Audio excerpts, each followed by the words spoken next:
आप मुझे एक बात बताइए, जो स्कूल्स या कॉलेज हैं जो सैनिक का प्रिपरेशन कराते हैं, वो अपने बिजनेस को कैसे बड़ा कर सकते हैं, प्लस कैसे कि इफेक्टिव लीड जनरेट कर सकते हैं या स्ट्रक्चर कैसे कर सकते हैं, वो मुझे आप बताइए।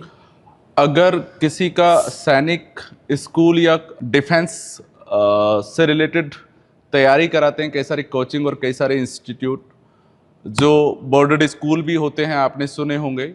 हमारे इंडिया में अलग अलग लोकेशंस पे हैं और बहुत सारे स्कूल ये अवेलेबल हैं जो क्लास 6 के लिए सैनिक या डिफेंस या मिलिट्री के लिए जो बॉर्डर्ड स्कूल होते हैं जिसमें गवर्नमेंट कोटे से बच्चा पढ़ता है, उसकी तैयारी कराने के लिए जो स्कूल्स होते हैं उनको अगर अपने बिजनेस को एक स्ट्रक्चर करना है जिससे उनके पास एक लीड या एडमिशन कंटिन्यू आए, तो उनको इनिशियल लेवल पे 2-3 स्टेप उठाने बहुत जरूरी हैं। कौन कौन से स्टेप होते हैं? जैसे सबसे पहले वो अपने स्कूल को या कॉलेज को गूगल माई बिजनेस लिस्टिंग पे रजिस्टर करें, यानी कि जिससे कि कोई भी पेरेंट्स उसको सर्च कर रहा हो, उसके कॉलेज को या स्कूल को या इंस्टीट्यूट को, तो वो एटलीस्ट गूगल पे शो होना चाहिए। उसमें ओके। उसकी लोकेशन, उसका कॉन्टेक्ट नंबर, उनकी गैलरी, वो सारी प्रोफाइल रेटिंग रिव्यू के साथ में प्रॉपर जब पेरेंट्स देखते हैं तो उनको एक ट्रस्ट बिल्डिंग होता है और वहां उनसे वो कांटेक्ट करता है। तो फर्स्ट फेस है लिस्टिंग का। सेकंड फेस है उनका एक वेबसाइट होना चाहिए जिसमें जो जो वो कंपटीशन की तैयारी करा रहे हैं उनसे रिलेटेड कंटेंट होना चाहिए वेबसाइट में, और प्रॉपर कंटेंट कीवर्ड बेस्ड होने चाहिए। जो ऑडियंस सर्च करते हैं, जैसे सैनिक कोचिंग इंस्टीट्यूट, सैनिक प्रिपरेशन करके सर्च करते हैं, सैनिक स्कूल सर्च करते हैं, बहुत सारे कीवर्ड्स होते हैं इससे रिलेटेड।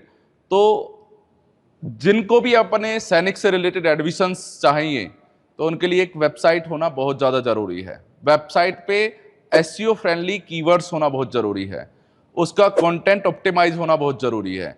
साथ में ही गूगल माई बिजनेस लिस्टिंग जो मैंने अभी आपको बताया है उससे वो कनेक्ट होना भी बहुत ज़्यादा ज़रूरी है। कि वेबसाइट। वेबसाइट, क्योंकि अगर मान लीजिए गूगल माई बिजनेस लिस्टिंग पे कोई पेरेंट्स जाता है या कैंडिडेट जाता है तो वहीं पे वो उसकी फोटो गैलरी, उसका ओवरव्यू, उसकी वेबसाइट पे क्लिक करके देखता है तो उसको एक प्रॉपर इंफॉर्मेशन वहां पे आनी चाहिए जिससे कि वो अपनी इंक्वायरी छोड़ सकता है। तो यहां तक आपके पास फ्री में एक लीड जनरेट होती है और जो ऑडियंस का यानी कि जो पेरेंट्स का या क्लाइंट का या यूजर का एक ट्रस्ट बिल्डिंग होता है। साथ में ही इनिशियल स्टेज पे अगर आप हैं तो आप गूगल ऐड रन करें, फेसबुक और इंस्टाग्राम ऐड भी रन कर सकते हैं, पर बेहतर लीड की अगर आप बात कर रहे हैं जिसपे कन्वर्जन रेशियो बेहतर हो तो आप गूगल ऐड ही रन करें, जिससे आपके पास एक इंक्वायरी जनरेट होनी स्टार्ट हो जाएंगी, रजिस्ट्रेशन फॉर्म आने स्टार्ट हो जाएंगे और कॉल भी आनी स्टार्ट हो जाएंगी। एक्चुअली मैं आपको थोड़ा सा मुझे इस पे गाइड करिएगा। अभी इनिशियल मैंने बिजनेस स्टार्ट करा है जी और पता है कि गूगल एडवर्ड कॉस्टली होता है, जी तो क्या मैं हमेशा गूगल एडवर्ड नहीं रन कर सकता? उसके अलावा क्या कर सकता है जिसकी मेरी विजिबिलिटी बनी रहे? बिल्कुल। अगर आप स्टार्टअप में हैं या अभी डिजिटल पे फर्स्ट टाइम आ रहे हैं या काफी टाइम से भी हैं, तो आपको साथ साथ में अपनी वेबसाइट पे एसईओ कराना जरूरी है, जिसको हम सर्च इंजन ऑप्टिमाइजेशन कहते हैं। सर्च इंजन ऑप्टिमाइजेशन आपकी कीवर्ड पे काम करता है और धीरे धीरे रैंक करता है। जो आज का एल्गोरिथम है वो मैक्सिमम ऑन पेज एक्टिविटी पे डिपेंड होता है। जो गूगल पे ऑन पेज एक्टिविटी जिस वेबसाइट की बेहतर है वो गूगल पे रैंक करती है बहुत अच्छे से, जिसके लिए हमें proper tag integration, keyword integration, keyword optimisation और कई सारे ऐसे प्लगइन और एक्सटेंशंस हैं जिनको हम इंटीग्रेट करके अपनी वेबसाइट की ऑन पेज एक्टिविटी को एक्टिव कर सकते हैं। इन फ्यूचर अगर हमें गूगल ऐड भी रन नहीं करना है, फेसबुक ऐड भी रन नहीं करना है, तो हमारे पास हमारे कीवर्ड से वेबसाइट टॉप पे आ रही है और जिससे हमारे पास बैक टू बैक लीड्स आ रही हैं या फिर इंक्वायरी आ रही हैं। क्योंकि मैंने अपने एक्सपीरियंस में ये देखा है कि कई सारी एकेडमी और कोचिंग इंस्टीट्यूट ऑनलाइन भी क्लासेस देते हैं और ऑफलाइन भी देते हैं। तो बेहतर होगा कि आपका एक फ्लो बना रहे और कम बजट में बना रहे।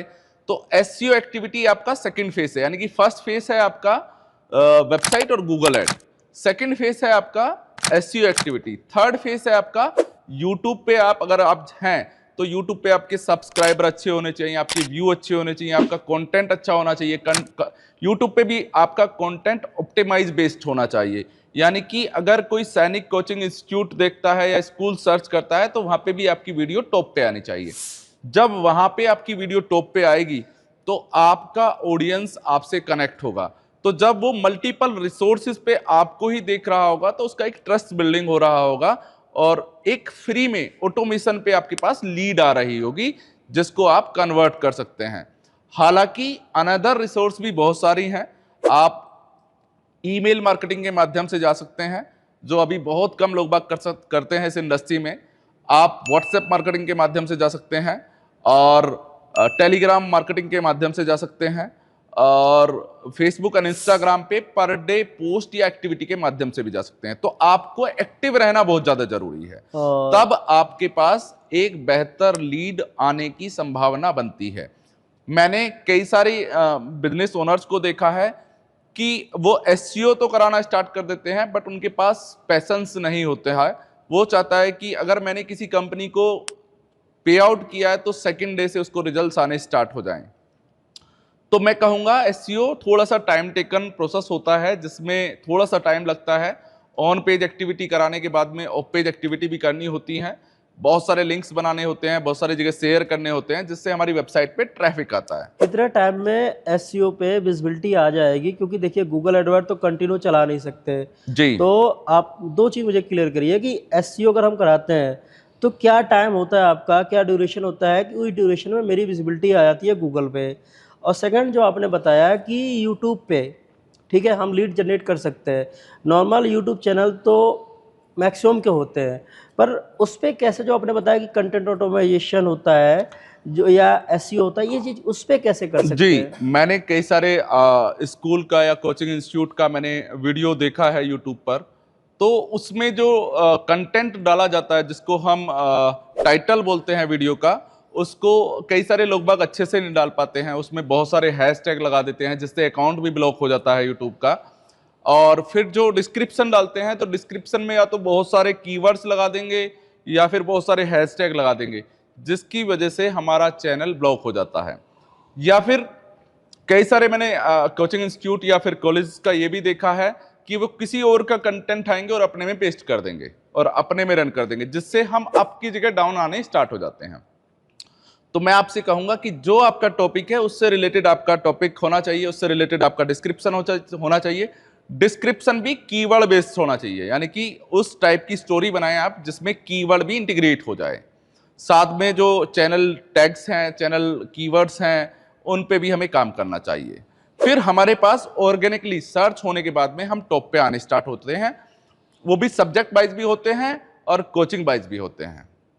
और जो वेबसाइट का आपने बताया कि एसईओ का, ये कितने टाइम में हमारी विजिबिलिटी आ सकती है? अब जब एक वेबसाइट की एसईओ पे हम काम करते हैं तो एसईओ पे काम करने के लिए सबसे पहले हम उसका title, description, Meta tag, Meta description पे काम करते हैं। फिर उसकी ऑन पेज एक्टिविटी पे काम करते हैं और फिर उसको गूगल में क्रॉल कराते हैं, इंडेक्स कराते हैं। तो गूगल कई बार इमीडिएटली इसको इंडेक्स कर देता है और कई बार उसको 2, 4, 5, 6 दिन का टाइम ले लेता है।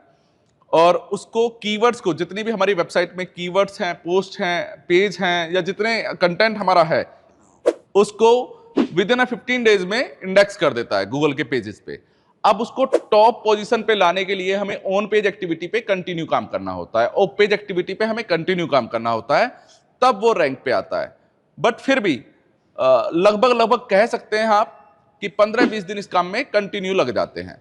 जब आप एसईओ एक्टिविटी को कंटिन्यू रखते हैं तो आपके पास एक फ्लो बना रहता है आपकी पोजीशंस को टॉप पे रखने के लिए। कई सारे जो बिजनेस ओनर्स हैं वो इस काम को छोड़ देते हैं, जिसकी वजह से उनकी रैंक डाउन हो जाती है और ट्रैफिक आना कम हो जाता है। ओके।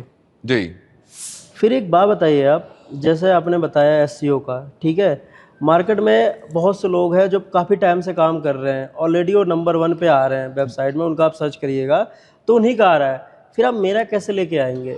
अब सबसे पहले हमें दूसरे की वेबसाइट को ऑडिट करना होगा कि उसकी वेबसाइट में क्या ऐसा चल रहा है, किस किस कीवर्ड्स पे काम कर रहा है और क्या क्या उसकी ऑन पेज एक्टिविटी है और क्या क्या ऑफ पेज एक्टिविटी है। जब हम इन सारी चीजों को जान लेंगे, कई सारे टूल मार्केट में अवेलेबल हैं जिससे हमें ये पता पड़ जाता है कि उसके क्या क्या कीवर्ड्स हैं और कहां कहां उसकी ऑन पेज एक्टिविटी है, कहां कहां उसकी ऑफ पेज एक्टिविटी है। उसको फाइंड आउट करने के बाद में हम भी उसी के अकॉर्डिंग उन कीवर्ड्स के साथ साथ एक्स्ट्रा कीवर्ड ऐड करके उस पे काम करते हैं, जिससे कि हमारी वेबसाइट जल्दी और बेहतर रिजल्ट्स देने स्टार्ट कर देती है।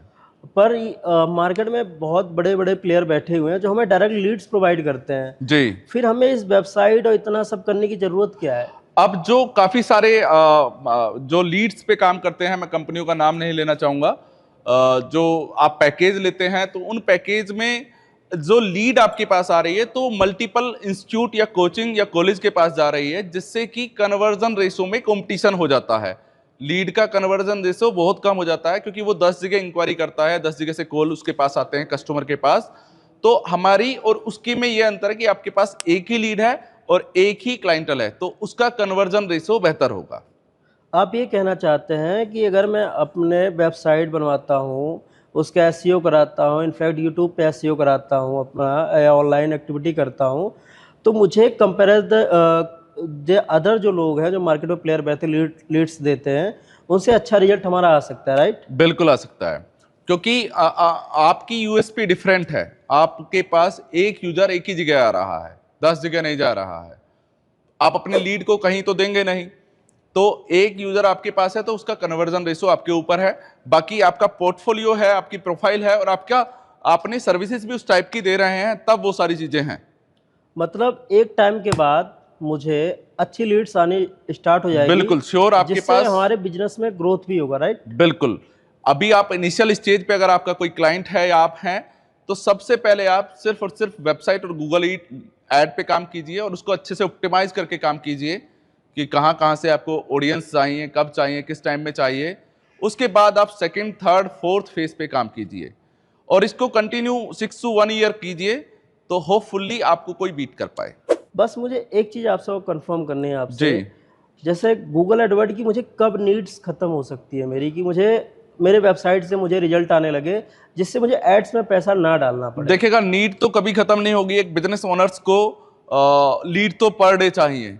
तो अगर मान लीजिए मेरी गूगल एड के द्वारा पर मंथ 100 लीड्स आ रही हैं या 1000 लीड्स आ रही हैं और एसईओ के माध्यम से भी 1000 आ रही हैं पर मंथ, तो मैं अपना साम्राज्य या मेरा क्लाइंट या कोई भी कोचिंग वो अपना बड़ा करना चाहेगा, तो उसको लीड्स तो ज्यादा चाहिए। अगर उसके पास स्पेस या कुछ और इश्यू है तो वो हो सकता है एड पे काम ना करे, वो लीड पे काम करे, एसईओ वाले लीड पे काम करे, ऑर्गेनिक लीड पे काम करे। चलिए ठीक है सर, थैंक यू। हाँ जी, धन्यवाद।